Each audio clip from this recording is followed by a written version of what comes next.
The betting board updated at 6 in the morning, station time, and by 6:03, the entire docking level was laughing. 10,000 to 1. That was the number the Garanthi Wagering Collective had assigned to the human entry in the Corvani's Endurance, proving a labor contest held every 4 cycles on Deepmoor Station to determine which species earned priority berthing rights in the cargo concourse for the next term. The number hung in pale blue holographic text above the main freight elevator, rotating slowly so every shift worker walking onto the loading floor could read it from any angle. 10,000 to 1. Not a typo. Not a placeholder. A considered actuarial judgment rendered by a species whose entire bureaucratic civilization ran on the precise calculation of statistical probabilities. Underneath the odds in smaller annotation text, someone in the collective's office had appended a note. Human entry accepted under Clause 14C, open participation, no minimum physiology threshold required. Classification, ceremonial. Ceremonial. That was the part that got the docking crews going. The Garanthi had looked at the entry, reviewed the species' biometric data, and decided the human wasn't competing, the human was visiting. A tourist in a labor contest. A warm body filling a bracket slot so the administrative record could show that nobody had been excluded. The human's name was Dani Vasic. She was 38, built like a dock pylon, and had been working cargo on Deepmoor Station for 3 years under a labor exchange contract that gave humanity access to the commercial loading concourse in exchange for 16 bodies per rotation shift. She had calluses on her hands that had developed calluses of their own. She had shoulders that looked like someone had welded industrial brackets under her skin. She had the particular expression of a woman who had been told variations of "you don't belong here" in 9 different languages across 3 solar systems, and had long since stopped hearing it as anything other than weather. Right now she was eating a protein bar at the foot of the betting board, reading the number and chewing. 10,000, said her shift supervisor, a Garanthi dock administrator named Prathais, who had the papery gray skin and permanently twitching antennae of a career logistics officer. Prathais was standing 3 meters away with a data tablet pressed against his thorax like a shield. Vasic, you understand what 10,000 to 1 means, yes? Dani swallowed. Means I'm cheap to bet on. It means, Prathais said, his antennae flattening in the way that indicated he was being patient with someone he considered unreasonable, that the collective has calculated your probability of completing even the first stage at 0.01%. Not winning, completing. There is a statistical difference. I read the entry form. The entry form, Prathais said, does not adequately convey the physical reality of what the Corvani's proving involves. I have processed injury reports from the last 6 provings. The average competitor mass is 400 kilograms. The average competition duration is 19 hours. The withdrawal rate is 62%, and that is among species who evolved for sustained heavy labor in variable gravity. He paused, antennae twitching as he searched for a word that was not technically offensive. Compact. Dani finished the protein bar, folded the wrapper into a precise square, and tucked it into her pocket. I read the entry form. Prathais's antennae went completely still. In Garanthi body language, that meant someone had decided to stop arguing and start documenting for the inevitable incident report. The Corvani's endurance proving was not, strictly speaking, a fight. It was worse. It was work. The format had been unchanged for 11 cycles, 12 competitors, 18 hours minimum, extended until only one remained standing. The work itself was real, not simulated, not ceremonial, not a performance. The Deepmoor Station cargo concourse handled 400,000 metric tons of freight per rotation. And every 4 cycles, when the berthing rights came up for renewal, the competing species demonstrated their labor value by doing the actual work, in real time under observation, until their bodies failed or they chose to quit. The concourse was 2 kilometers long and 80 meters wide, lined with mag rail transfer bays and gravity-variable loading platforms that could shift from 0.3 to 3.2 standard in the time it took to blink. The freight came in crates, pallets, sealed drums, and irregular bulk containers that weighed anywhere from 50 kilos to 9 tons. The work was loading, stacking, transferring, sorting, all manual, all physical, because the whole point of the proving was to demonstrate that your species could do the work that the station's automated systems couldn't reach. The gaps, the irregular holds, the overflow bays where the geometry didn't match the machines. The reigning champion species was the Morathi. They had held priority berthing for 3 consecutive terms, 12 cycles, and the expectation was so settled that the Garanthi Wagering Collective didn't even bother calculating odds on them anymore. They were listed simply as favored, with a payout ratio of 1.2 to 1, which meant that betting on them was slightly less exciting than leaving your money in a savings account. The Morathi were amphibians, massive, low-slung, built like industrial equipment that had decided to evolve a nervous system. Their skin was slick and gray-green, mottled with darker patches along the spine that functioned as thermoregulatory vents. Average mass, 460 kilograms. Average height when standing upright, 2.1 meters, but they rarely stood fully upright. Their default working posture was a forward-leaning crouch that kept their center of gravity low, and their 4 upper limbs free to manipulate cargo. Their skeletal structure was partially cartilaginous, which meant they could absorb impacts and sustained loads that would fracture rigid bone. Their metabolic system was anaerobic supplemented. They could sustain heavy output for hours without the oxygen debt that crippled most aerobic species. They were, in every measurable physiological category, the perfect cargo workers. The proving was their event the way gravity was the ground's event. It simply belonged to them. The Morathi team captain for this cycle was named Gorth Vaz. He was 510 kilograms, had won his last 3 individual provings, and had a reputation for finishing the full 18 hours, and then asking if there was a second shift available. He was also, as Danny would learn, genuinely funny in the particular deadpan way that very large beings are funny when they notice very small beings attempting very large things. On the morning of the proving, 14 hours before the start, Gorth Vaz saw Danny's name on the competitor board for the first time. He was in the docking level commissary, eating what appeared to be a half barrel of some protein-rich slurry, and he stopped mid-swallow to read the entry. His secondary eyelids slid closed and then opened the Morathi equivalent of a double take. Vasek D, he read aloud. His voice was deep enough to vibrate the tray. Human, 61 kilograms. He looked at the Garanthi official sitting across from him. Is this an error? Clause 14C, the official said, without looking up from her tablet. Open participation, no minimum threshold. 61 kilograms, Gorth repeated. He turned to the 3 other Morathi at his table, all slightly smaller than him, all watching with the particular attention of apex predators observing an interesting insect. The crates in Bay 7 weigh more than this person. Most of the crates weigh more than this person, one of his teammates said. The labels on the crates, said another, weigh more than this person. Gorth's massive jaw split in what passed for a Morathi grin, lips peeling back from flat grinding teeth the color of wet stone.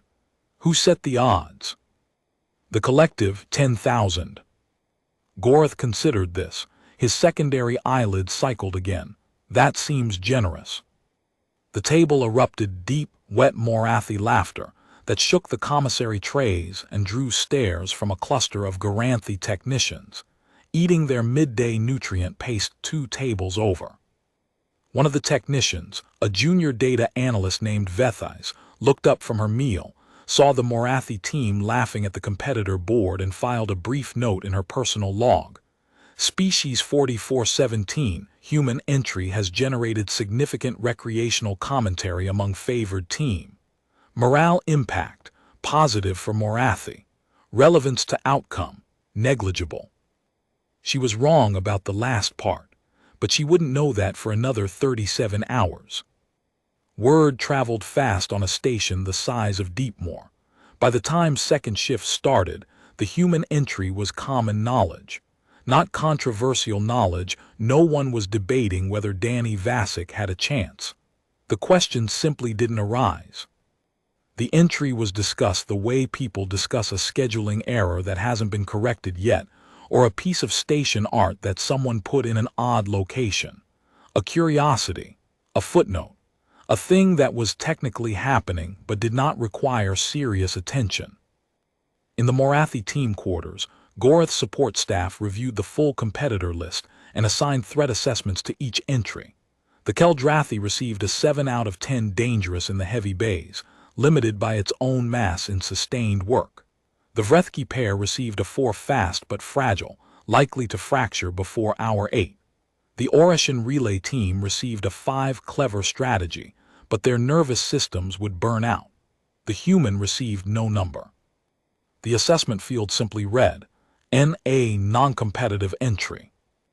In the station's off-duty lounge, a group of Selvari traders ran a side pool on how many hours the human would last before medical withdrawal. The median bet was 2.5. The optimistic outlier was 4. Nobody bet higher than 4. In the human cargo workers shared berth a modest set of quarters on deck 14 that smelled permanently of industrial cleaner and recycled air. Danny's coworkers talked about it in the careful way that people talk about something they support but cannot publicly endorse. They had not been consulted. Danny had entered on her own, using the individual clause option that did not require delegation approval. Several of them wanted to help. None of them could afford to be associated with what the Garanthi Labor Board would classify as unsanctioned competitive preparation during contract hours. So Danny trained alone. This was not by choice exactly. It was by circumstance. The cargo exchange workers, the 16 humans who rotated through the concourse on standard shifts, were sympathetic, but they had contracts to honor and couldn't afford to be seen spending their off hours in ways the Garanthi Station administration might interpret as labor practice outside of designated work periods. The other competing species had training facilities, coaches, nutritionists, physiological consultants. The Morathi had an entire support infrastructure that traveled with them from station to station, like a small medical convoy. Danny had the maintenance corridor behind Cargo Bay 9. This was not by choice exactly. It was by circumstance. The cargo exchange workers, the 16 humans who rotated through the concourse on standard shifts, were sympathetic, but they had contracts to honor and couldn't afford to be seen spending their off hours in ways the Garanthi Station administration might interpret as labor practice outside of designated work periods. The other competing species had training facilities, coaches, nutritionists, physiological consultants. The Morathi had an entire support infrastructure that traveled with them from station to station, like a small medical convoy. Danny had the maintenance corridor behind Cargo Bay 9. It was a 200-meter stretch of unmonitored service tunnel with exposed conduit pipes along the ceiling, deck plating that hadn't been resurfaced in 6 cycles, and a persistent smell of coolant and recycled air that sat in the back of the throat like a cough that wouldn't come. The gravity plates in the tunnel were unregulated station maintenance, had never bothered to calibrate them because nobody lived down here, which meant they fluctuated between 0.8 and 1.4 standard in irregular waves, sometimes within the space of a single step. Danny trained in the fluctuations. She carried cargo crates from one end of the corridor to the other. Not simulated crates, actual surplus freight that she pulled from the overflow storage at Bay 9. Industrial components, sealed drums of thermal paste, replacement hull plating that weighed more per square meter than she did. She carried them in gravity that shifted under her feet like walking on a boat deck in rough water. She carried them when her muscles burned and her joints ached and her body told her, in the particular language of biological systems under sustained stress, that this was not what 61 kilograms of human was designed to do for hours at a time. She carried them anyway. 2 weeks before the proving, she started adding time, not distance time. She would carry the same crate back and forth for 6 hours, then 7, then 9. Her off shift started at 2200 hours station time.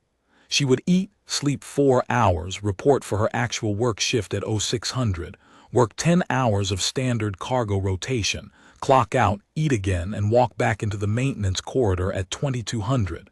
Same crates, same fluctuating gravity, same 200 meters. She did not tell anyone what she was doing. There was no announcement, no declaration of intent, no dramatic speech to her fellow workers about proving humanity's worth. She simply did the work. The Garanthi maintenance sensors in the corridor registered her presence as a minor thermal anomaly, a warm-blooded organism spending extended periods in an area typically occupied only by coolant pipes and ventilation equipment. The system flagged it once, categorized it as non-critical biological presence transient, and archived the notation. Nobody read it. 1 week before the proving, her shift supervisor Prathais noticed that she had lost 2 kilograms, but her grip strength had increased by 19% on the quarterly physical assessment. He noted this discrepancy in her file, added a comment that read dietary consultation recommended, and moved on. 5 days before the proving, one of the Morathi competitors, not Gorath, one of his younger teammates, encountered Danny in the station gymnasium during what the Morathi team designated as their light recovery session. The young Morathi was doing what appeared to be gentle stretching exercises with a piece of loading equipment that weighed approximately 800 kilograms. Danny was on the opposite side of the facility, doing pull-ups on a structural beam with a cargo strap loaded with 70 kilos of dead weight hanging from her waist.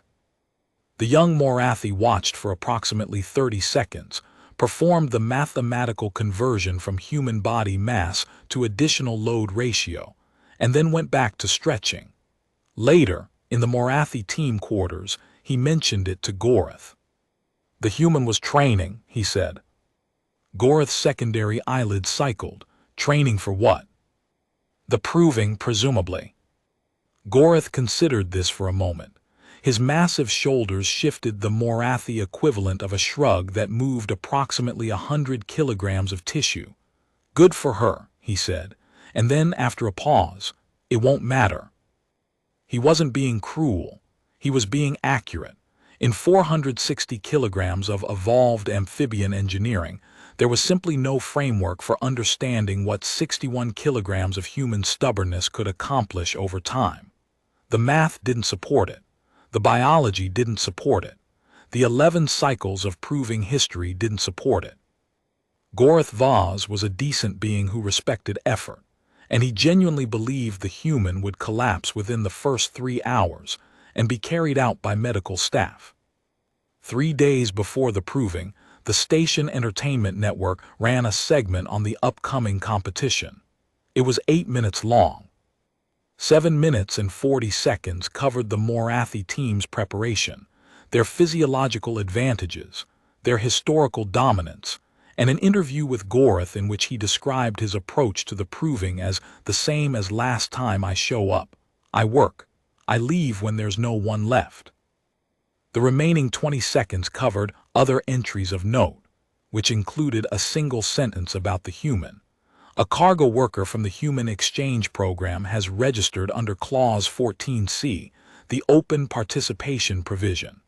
The wagering collective lists her odds at 10,000 to 1. The segment did not include an interview with Danny. Nobody had asked. The betting board agreed with the segment's assessment. By the morning of the proving, the odds had actually worsened. 12,000 to 1.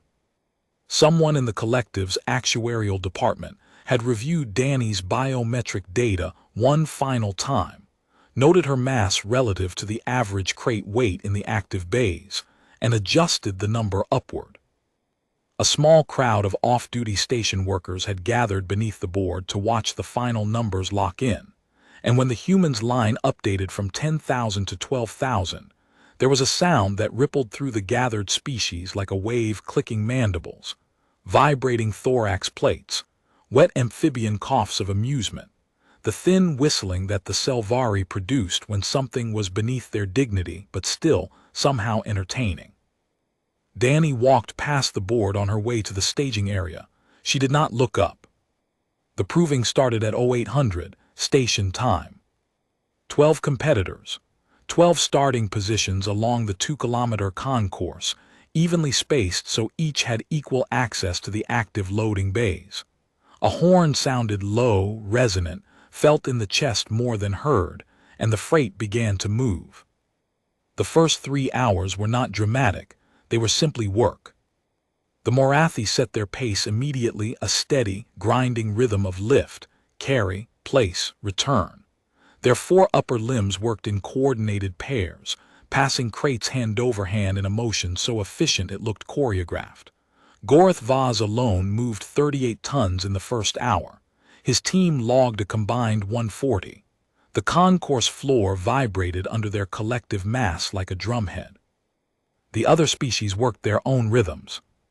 2 Vrethki competitors, chitinous, 4-armed, quick, but not built for sustained load, took an early lead in the speed categories by sprinting between bays with lighter crates. A single Keldrathi competitor, 900 kilograms of amphibian armor, slow but capable of moving individual pieces that no one else could lift alone, worked the heavy bay at the far end, placing 9-ton containers with the unhurried precision of a crane. A team of 3 Oreshan speed specialists worked as a relay, passing freight between them in a blur that averaged less tonnage per unit, but maintained a pace that rarely faltered. Danny started slow. Not slow by choice, slow by necessity.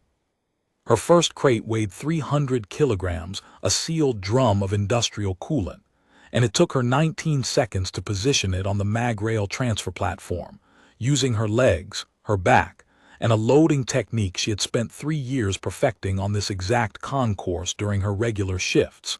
She was not trying to match the Morathi. She was not trying to match anyone. She was trying to work at a pace she could sustain. The observation gallery above the concourse held approximately 400 spectators, station personnel, off-duty workers, Garanthi officials, representatives from competing species who had not entered this cycle. In the first hour, several of them watched Danny with the particular attention that people give to small animals attempting large obstacles, a mixture of mild sympathy and genuine curiosity about how long it would take before reality intervened. By the end of hour 1, Danny had moved 9 tons. The Morathi team had moved 560. A Garanthi commentator, hired by the station entertainment network to provide live narration of the proving, noted this disparity with what was clearly meant as gentle context. The human competitor continues to work at a pace consistent with her physiological capacity. For reference, her current output is approximately 1.6% of the leading team's combined total. She appears to be in good spirits. In the gallery, someone laughed. Hour 4, the first withdrawal. One of the Vrethki competitors, the faster of the 2, pulled up short mid-carry, set down a crate that weighed roughly twice what Danny did, and stood motionless for approximately 10 seconds. Then it walked to the medical station at the north end of the concourse, presented its forelimbs to the attending physician, and was escorted out. Stress fracture in the chitinous plating of the third right limb. The speed that had given it an early advantage had cost it structural integrity over sustained repetitions. The gallery barely noticed. Vrethki withdrawals were common at this stage. Their exoskeletons were strong but brittle under repeated load-bearing. The commentator logged it, noted the remaining competitor count at 11, and continued. Danny was still moving, pace unchanged. 9 seconds to walk to the next crate, 19 to position it, 4 to return, repeat. Hour 6. The second and third withdrawals. The remaining Vrethki went down with a similar limb failure. One of the Oreshan relay team pulled out with what the medical staff described as neuromuscular cascade fatigue.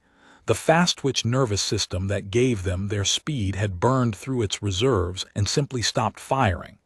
The team dropped from 3 to 2, and their pace halved. The gallery was beginning to notice something. Not about Danny specifically, about the rhythm.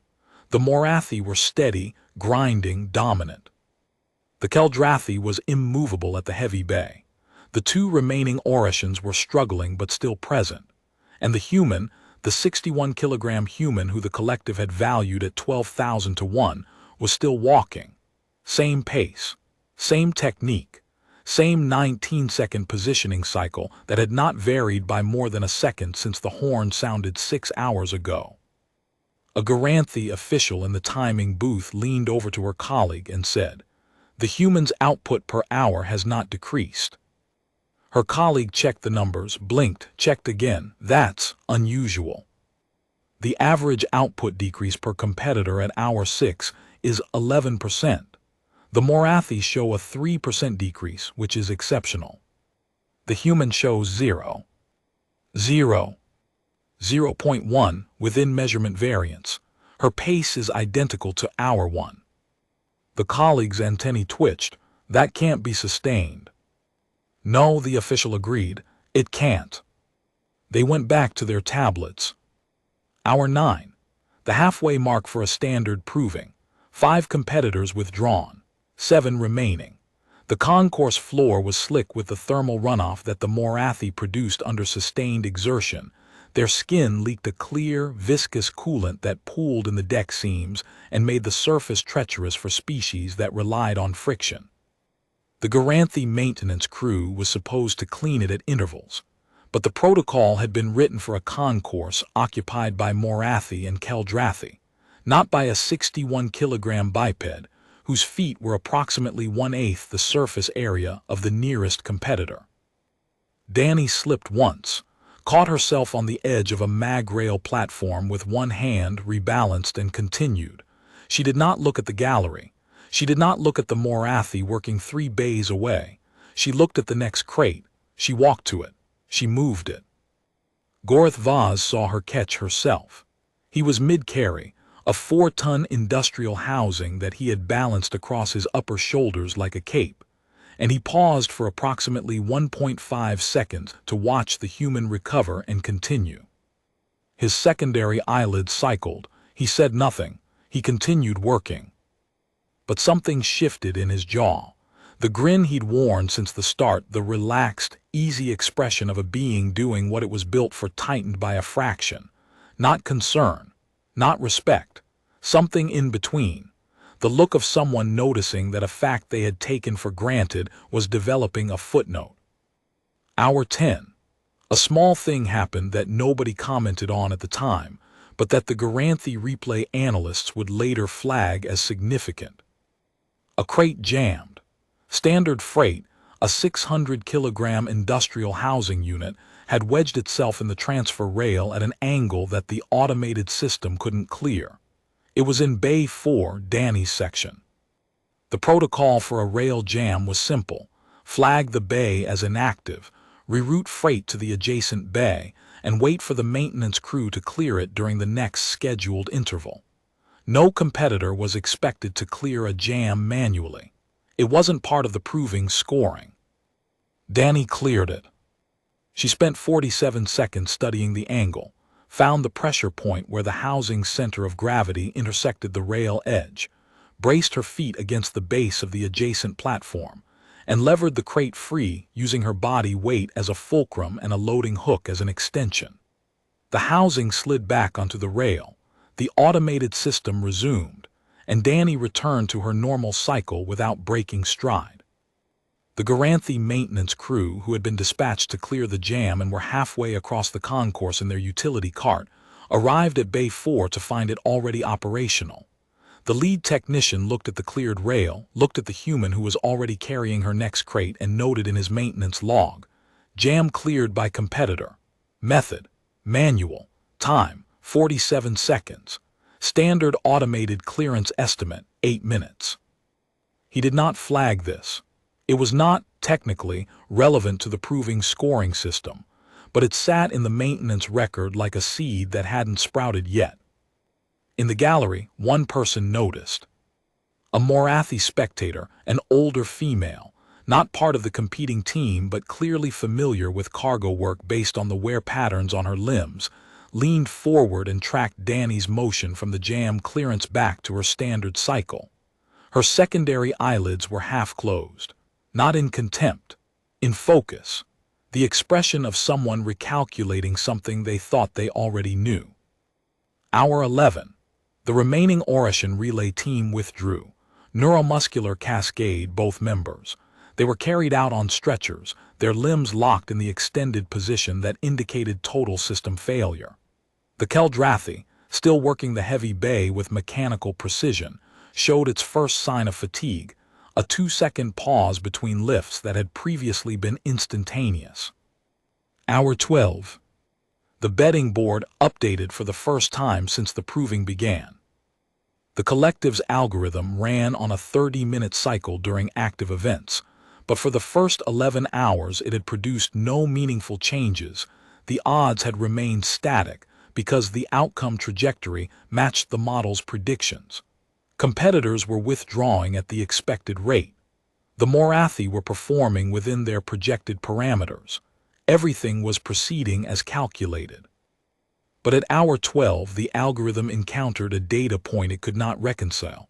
The human's output curve was still flat, not declining, not plateauing before a decline, flat. The same 9 tons per hour that she had produced in hour 1, she was producing in hour 12. The algorithm had predicted 0 output at this timestamp. The variance between prediction and reality had exceeded the threshold that triggered a re-evaluation. The board updated. The human's odds shifted from 12,000 to 1 to 4,000 to 1. It was still a laughable number. 4,000 to 1 still meant the collective considered the human's chance of winning approximately equivalent to the probability of a spontaneous hull breach in the commissary. But the movement itself, the fact that the number had moved at all, drew attention. A Garanthi in the gallery pointed at the board with one antenna. His colleague looked. Then 3 more looked. Then a row. "It moved," someone said. The words carried more weight than they should have. On the concourse floor, Danny did not look up. She was already carrying her next crate. 7 competitors had started. 4 remained. Gorath and 1 other Morathi, the Keldrathi, and Danny. The gallery was quiet now. Not silent, there were still murmured conversations, the click of Garanthi tablets, the occasional wet sound of a Morathi spectator shifting in their seat. But the laughter was gone. The easy amusement that had carried the first few hours, the gentle comedy of watching the small human do her small work in her small way, had evaporated somewhere around hour 8 when the Orishan started failing and the human didn't. There was no single moment when it happened. It was more like a tide going out.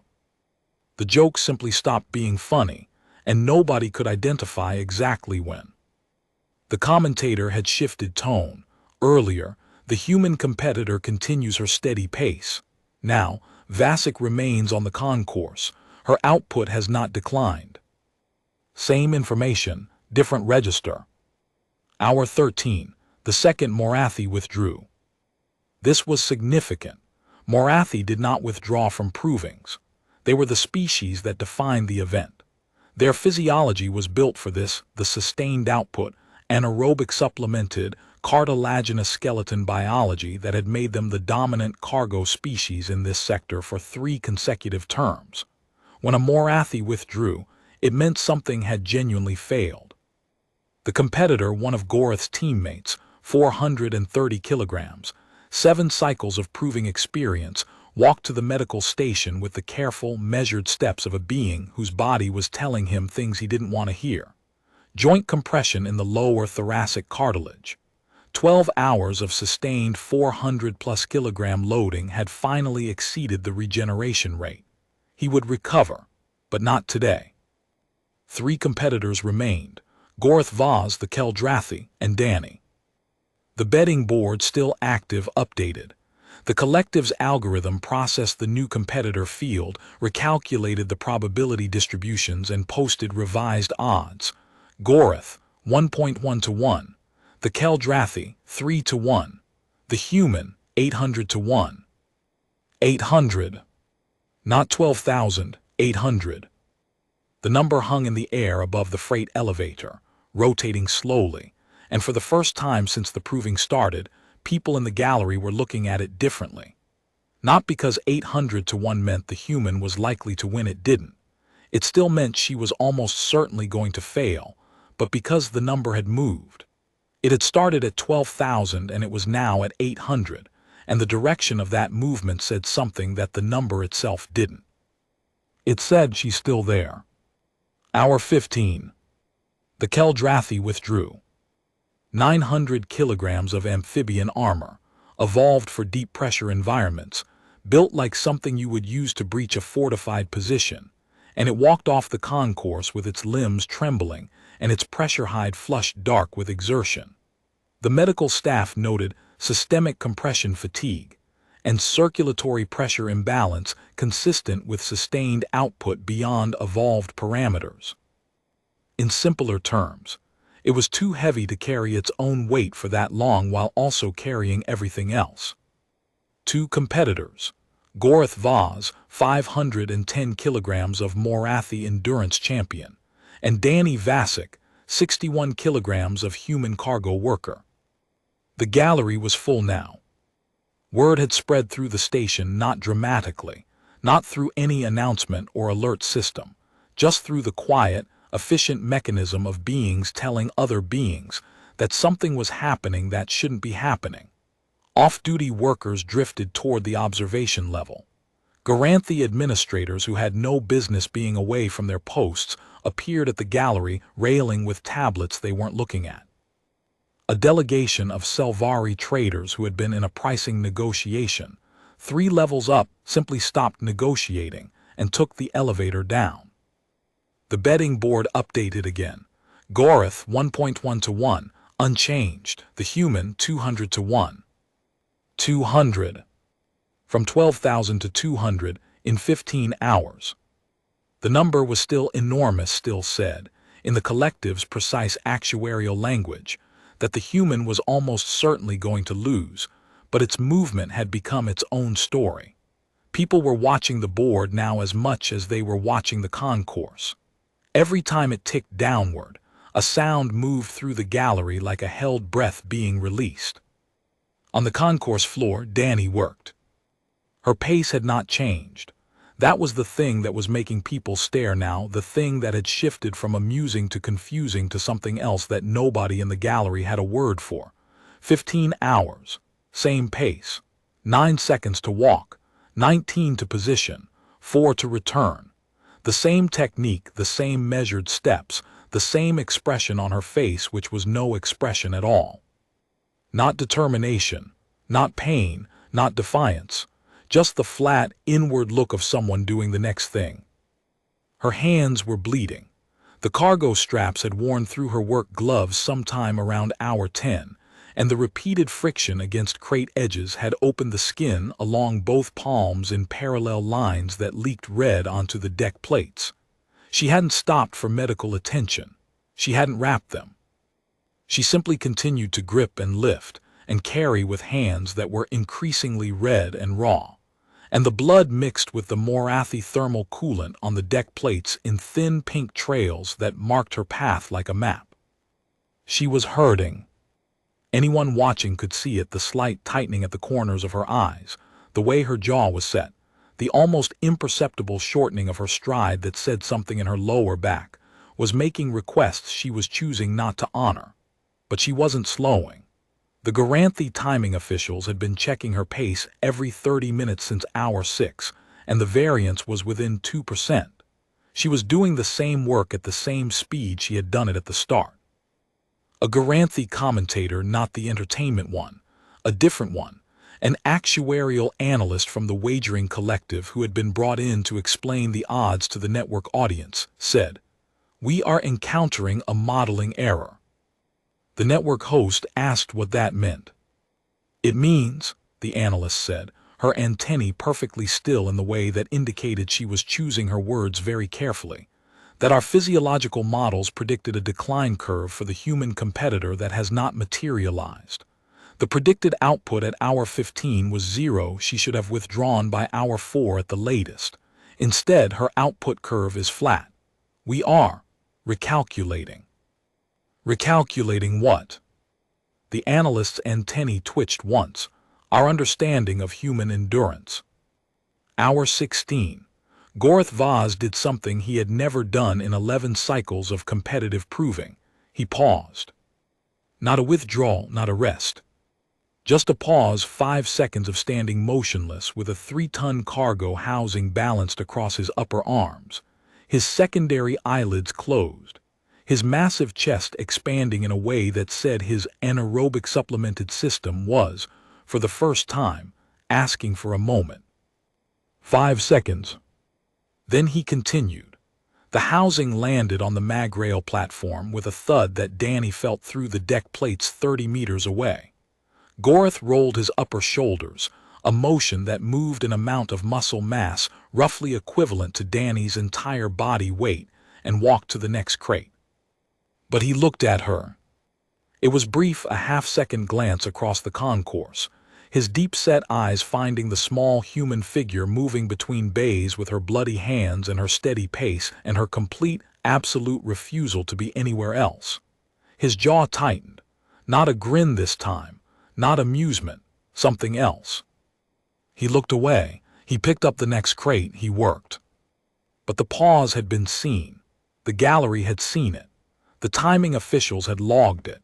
And for the first time in the history of the Corvani's endurance proving, the favored competitor, the 510-kilogram champion, the being whose species had defined this event for 12 cycles, had shown a moment that looked, from certain angles, like hesitation. Hour 17, the shift happened in the gallery. It was not one moment. It was a series of small moments that accumulated into a wait. A Garanthi dock administrator in the 3rd row put down her tablet and simply watched. A Morathi spectator, one of the withdrawn competitors, still in medical wrappings, stood at the railing with his secondary eyelids open, in a way that his species used for events they wanted to remember precisely. A group of Selvari traders who had been making quiet wagers among themselves stopped talking and stood in silence. On the concourse floor, Danny moved her 411th crate of the day. Her face was gray with exhaustion. Her shoulders had dropped by perhaps 2 centimeters from their starting position, the only visible concession her body had made to 17 hours of sustained labor. Her hands were wrapped now not by medical staff, but by herself, with cargo straps torn from a depleted pallet, wound around her palms in thick, graceless bandages that were already soaking through red. Her work boots left faint pink prints on the deck plates. She was still working at the same pace. The commentator had stopped providing context. There was nothing left to contextualize. Earlier he had been explaining the proving's rules, the history, the species involved, the odds. Now he simply said, "Hour 17, Vasic continues." Gorath Vaz was still working. His pace had declined. The timing officials logged it at 7% below his hour 1 rate, which was still, in absolute terms, enormously more productive than anything the human was producing. His total tonnage was 4 times hers. His efficiency was beyond question. By every metric the proving measured, he was winning. But he wasn't looking at the cargo anymore. Every few minutes, his eyes drifted across the concourse to the small figure in Bay 4, and every time they did, something in his expression shifted, not softened. Exactly. More like something being revised. A large being watching a small being do something that large beings didn't think small beings could do, and trying to find the place in his understanding where that fact fit. It didn't fit, that was the problem. Gorath Vaz was a decent being, and he was watching a 61-kilogram human do something that his species' entire physiological advantage was supposed to make impossible for her, and she was doing it anyway, and he didn't have a category for that. He had categories for weakness, for strength, for endurance, for failure. He did not have a category for whatever this was. Hour 18, the horn sounded. Standard proving duration, complete. Under normal circumstances, this was the end. The competitor with the highest accumulated tonnage was declared the winner, priority birthing rights were assigned, and everyone went to medical. But the proving rules contained a clause provision 7, subsection C, that stated, if 2 or more competitors remain at the 18-hour mark, the proving continues until one withdraws or the 24-hour safety limit is reached. 2 competitors remained. Gorath Vaz looked at the timer. He looked at the human. His secondary eyelids cycled slow this time, deliberate, the way his species did when they were making a decision they would remember. The gallery held its breath. Gorath walked to his next crate. He picked it up. He continued. Danny walked to hers. She picked it up. She continued. The gallery exhaled. And then from somewhere near the back, in the section where the off-duty human cargo workers had gathered in a quiet cluster, someone began to clap. Not a cheer. Not a shout, just a slow, steady rhythm of hands meeting. One person, then 2, then a dozen. The Garanthi didn't clap. They didn't have the anatomy for it. But their antennae rose, all of them, in every row, a synchronized motion that meant something was being formally acknowledged. Hour 19. The concourse lights shifted to night cycle dimmer, bluer, casting long shadows across the deck plates. The freight kept coming. The automated systems fed crates to the active bays with the same relentless regularity they always had, indifferent to the fact that only 2 beings remained to move them. In the gallery, the Selvari traders had abandoned their side pool, not because the betting was over, because the terms of the bet no longer applied. The pool had been on when the human would withdraw. The human had not withdrawn. The pool had no mechanism for a scenario in which the human was still present at hour 19. The traders sat in silence, watching, their side pool forgotten like a joke that had aged out of its context. The Garanthi Wagering Collective's live updating algorithm posted new odds every 30 minutes now. Each update drew a sound from the gallery, not a cheer, not a gasp, just a collective intake of breath as the number continued its inexorable descent. At hour 19, 42 to 1. The algorithm's confidence intervals were widening, the uncertainty bars around the human's projection, growing larger as the model struggled to reconcile its predictions with the data stream coming off the concourse floor. A junior analyst in the collective's operations center, the same Vethais who had written relevance to outcome, negligible in her log 37 hours earlier, stared at her screen and said to no one in particular, "The curve isn't declining. It should be declining. Every other competitor's curve declined. Why isn't this one declining?" Nobody answered. Nobody had an answer. Hour 20. Gorath's pace was down 11% now. His joints were making sounds, wet, clicking protests from the cartilaginous structures that supported his mass. His thermal coolant was running heavier, pooling around his feet in sheets that the maintenance crew had to squeegee away every 20 minutes. He was still moving more cargo per hour than Danny had moved in total. He was still, by every objective measure, the superior competitor. But his eyes kept finding her. Danny's pace was down 4%.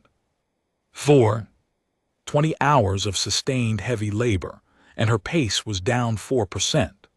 The Garanthi timing officials had stopped logging it at intervals and were now recording continuously, because the number had stopped making sense within any physiological model they had access to, and they wanted the data for what one of them was already calling the most significant anomaly in proving history. Her face was no longer gray, it was white. The kind of white that said the body had stopped sending blood to non-essential surfaces and was conserving everything for the muscles that were still working. Her eyes were focused on something that was not in the room, some internal fixed point that she was using to hold herself upright, to keep her legs moving, to keep her hands gripping the cargo straps despite the blood and the raw skin and the 17 hours of accumulated cellular damage that would take weeks to repair. She was not going to win, she knew it. Everyone knew it. Gorth's tonnage was 400% of hers. The proving, if it came down to total output, was not a contest. It had never been a contest. But she was still there. And that the simple fact of her still being there was doing something to the gallery that no amount of tonnage could do. It was rewriting something. Not the scoreboard, not the odds, something deeper. Something in the way the beings watching understood what they were looking at when they looked at a human. Hour 21, Gorth Vaz stopped. Not a pause this time, not a 5-second breath. He set down the crate he was carrying gently, with the care of a being who respected the work even when the work was ending, and stood upright. His full height, 2.1 meters of evolved amphibian engineering, slick with coolant, his cartilaginous joints creaking with the specific sound of structures that had been stressed to their design limits and beyond. He looked at Danny. She was mid-carry, a 200-kilogram drum of something industrial, gripped in her wrapped, bloody hands, her knees slightly bent, her back straight, her face absolutely blank. She did not look back at him. She was watching the mag rail platform where the drum needed to go. She was calculating the 19 seconds it would take to get there. Gorth watched her for 10 seconds. His secondary eyelids were open fully, deliberately, the way his species did when they wanted to see something clearly enough to keep it. Then he turned and walked to the medical station. The gallery erupted. Not cheering, not exactly. It was something else. A sound that had too many species in it to be one thing. Clicking mandibles and vibrating thorax plates and the thin Selvari whistle and the heavy, wet Morathi chest huff, and underneath it all, from the cluster of human cargo workers at the back, a sound that was half sob and half laugh and entirely inadequate to the moment. Gorth Vaz had withdrawn. The 510-kilogram endurance champion had looked at the 61-kilogram human, who was still working, and decided that whatever he was feeling was not something he wanted to carry into hour 22. The officials needed 40 seconds to process it. The timing booth confirmed, one competitor remaining. The horn sounded. The proving was over. Danny set down her drum. She placed it on the mag rail platform with the same careful, measured motion she had used for every crate since hour 1. Then she straightened, slowly, and stood still on the concourse floor with her bloody hands at her sides and her steady breathing in the quiet. She did not raise her fists. She did not shout. She did not collapse dramatically or fall to her knees or cry. She stood there in the way that someone stands after they have done a very long thing and the thing is done and there is nothing left to do except be finished. The aftermath was administrative. That was perhaps the most Garanthi thing about it. Within 30 minutes of the horn sounding, the station's bureaucratic apparatus had processed the result, generated the necessary documentation, and begun the logistical cascade of reassigning infrastructure. No ceremony, no trophy, no speech from a dignitary, just forms, countersigned and time-stamped, moving through the system with the same efficient indifference that characterized everything the Garanthi did. The Garanthi Wagering Collective released a statement within the hour. The result falls outside previously modeled parameters. The collective acknowledges a calibration error in its physiological projection models for human competitors and will be revising its assessment framework accordingly. The statement was 17 words longer than the collective's standard post-proving release, which typically read, "Result within modeled parameters. No revisions necessary." The additional 17 words represented, in Garanthi institutional culture, the equivalent of a standing ovation. The Morathi team filed no protest. They had the right to. The proving's bylaws included a challenge provision for results deemed anomalous, but when the Garanthi Administrative Office contacted Gorath's support staff to inform them of the provision's availability, the response came back in 4 words: no challenge. Result accepted. Priority birthing rights for the next 4 cycles were assigned to humanity. 16 docking bays, preferred scheduling, first access to the overflow holds. It was, in station terms, a minor logistical adjustment. In practical terms, it meant Danny's co-workers, the 16 human cargo workers who had spent 3 years working the least desirable shifts in the least desirable bays, would now have first choice. It was not glory. It was a better parking spot. It was the kind of victory that only mattered to people who did the work. The betting board, which had tracked the odds in real time throughout the proving, displayed its final state. VASIK-D human. Result: completed. Final odds AT withdrawal of last opponent, 6-1. 6-1, from 12,000 to 6. In 21 hours, the collective's assessment of what was possible for a human had traveled from ceremonial to competitive. Gorath Vaz found Danny in the medical bay 2 hours after the proving ended. She was sitting on a treatment bench while a Garanthi physician rewrapped her hands with actual medical supplies.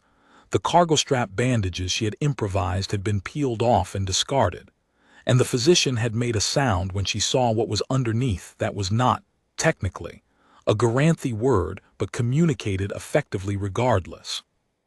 Gorath stood in the doorway, 510 kilograms, filling the frame. His secondary eyelids were open. His expression was the one he had worn in hour 17, the look of a large being revising something fundamental. "Vasek," he said. Danny looked up. Her face was still white, still exhausted, still carrying the particular blankness of a body that had been asked for everything and had given it. She said nothing. She waited. Gorath's jaw worked for a moment, the grinding motion his species made when they were choosing between several things to say and finding most of them insufficient.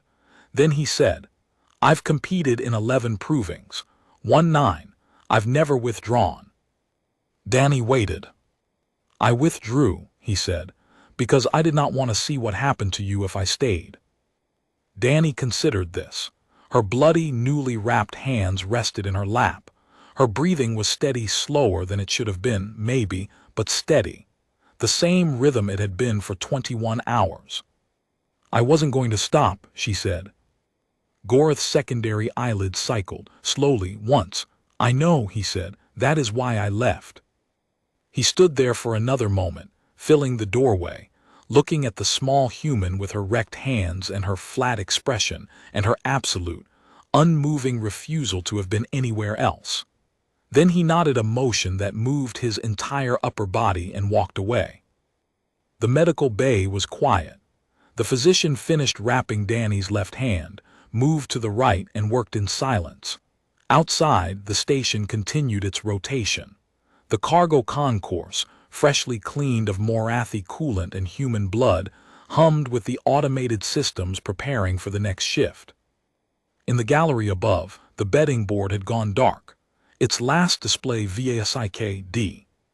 Human, 6-1, was already archived in the collective's permanent record, annotated with a flag that read, "Model revision pending." Danny flexed her newly wrapped hands, tested the grip, winced once, a small, private flinch that nobody saw. Then she asked the physician what time the next shift started.